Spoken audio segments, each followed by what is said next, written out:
Right, so to enable the Uber integration, you want to head to Settings, Integrations, click on Uber, enable Uber. Make sure the pickup phone number is set. If it's not set, you won't be able to save it. Fill out the details of the client. Tick the box and press save to enable it. If this phone number is not here, you cannot enter it here. You must go to System, Location, add the phone number here. The other setting worth noting is that you need to use Google Maps as the map data source. Once that is done, you can go to the Settings, Services, Deliveries, enable deliveries, change the default delivery provider to Uber, restrict the delivery addresses to Australia, and turn on the force street number and force specific address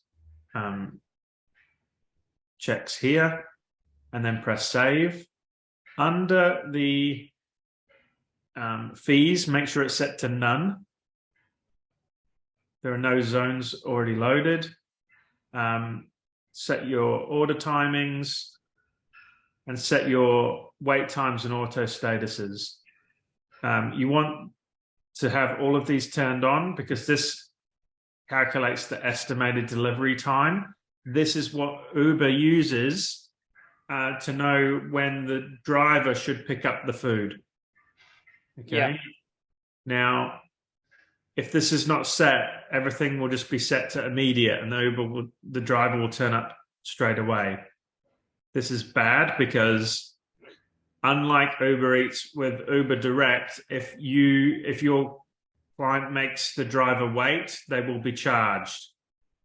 Okay. And I think after 3 minutes, they get charged per minute. So you really need to be clear with your clients that they need to set the estimated delivery time, and they do need to make sure that these orders are prepared in time for the driver so they do not get penalized. So far, we've not had really any issues with that, but you do need to make that clear to people because they will be charged additional fees if it continues to happen. So this is just an example of a setup that's working. And the order rush still works as well. You can rename the service. So I can say delivery by Uber. And some people also want to put just a flag on the checkout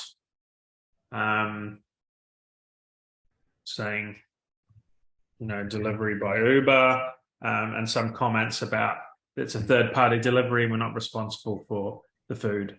Other things you can do is, and I suggest you do, is cover off by adding terms and conditions around the use of the third-party delivery service. Now, what does this look like to somebody ordering? Let's just go launch the store. These guys are probably closed. So let's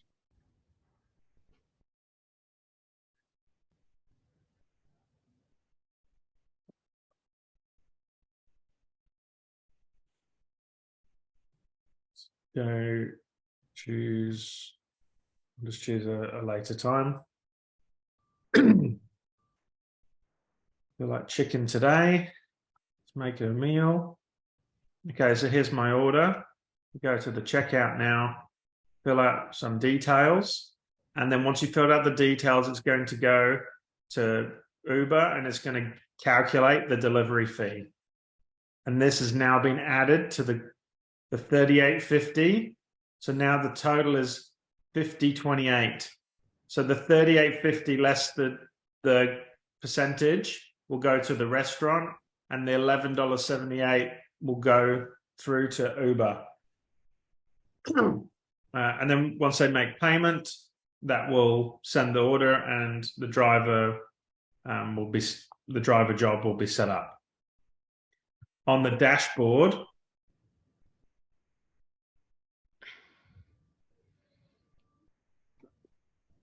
they'll see like an Uber order, which I did one yesterday to show you. Here we go. So here's an Uber order that was successfully done yesterday. There are notifications if anything were to go wrong. I can't show you that because so far we haven't had any issues. But there is a notification that you'll see up on the top here, and also the dashboard will have a red line on it as well, so that they know there's an issue and there'll be an alert. If that happens, inside here, they can get actions and rebook a driver if they need to.